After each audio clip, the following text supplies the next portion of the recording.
Hello mga Marikoya, welcome sa aming mini vlog. For today's video nga ayan at late na naman nga ako nakapag-edit. Late ko nga rin itong ma-upload. Ay nako, grabe ba. Balik nga tayo sa aking video. Ito nga at tulog na tulog nga itong mag-ama ko at ako gising na gising. Huy, napakahimbing pa nga ng mga tulog nitong mga to. Nakadilat pa nga yung isang mata habang natutulog.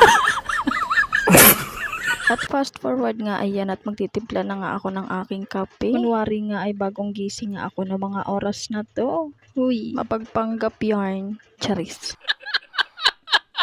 Pagkalagay ko nga ng kape ko sa tasa, kinuha ko na nga ritong thermos para nga malagyan na ng tubig mainit. Dahil kaping-kape na nga ang mari nyo. At dahil wala nga akong magawa, ito nga, tinayos-ayos ko nga itong ipit ng aking Junakis. O diba, napaka-cute ng lagayan. Ito nga rin Junakis ko, busy-busy nga dito sa kanyang binubuksan. Kita nyo naman kung paano nga siya tumingin. O diba, may kasamang pang-aasar. Binilan nga siya ng lolo niya ng Yakult, kaya naman ayan, uubusin niya na nga ng isang inuman lang. What?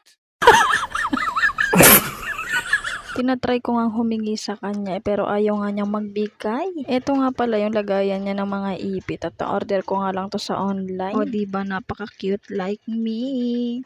Uy, maganda nga to dahil hindi na nga kalat-kalat yung mga ipit niya. Aminin, ang cute-cute ng lagayan. Kaya kung ako sa mga mamis dyan na mahilig din mag-ipit-ipit ng mga buhok ng mga anak nila, ayan, orderan nyo na ng lagayan yung mga ipit nila. Siyempre dahil hapon na nga at merienda time, hindi pwedeng mawala itong greatest white ko. Ang tagal ko nang nagpapapansin, hindi pa rin ako pinapansin. Huy, char lang. Pero baka naman, greatest white, pansinin mo na ako. Siyempre, ano pa bang bago? Tanghali, hapon, gabi, umaga, nagkakapi ako. Kaya ayan, imekos-mekos mo na yan, insan.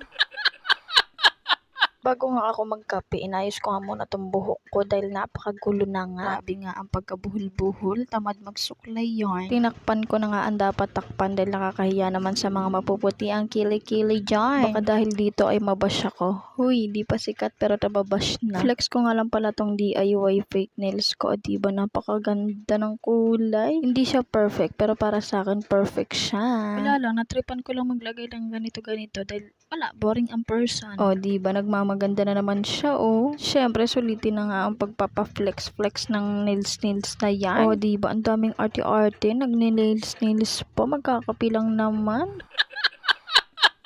Boring yarn. At yun lang, bye!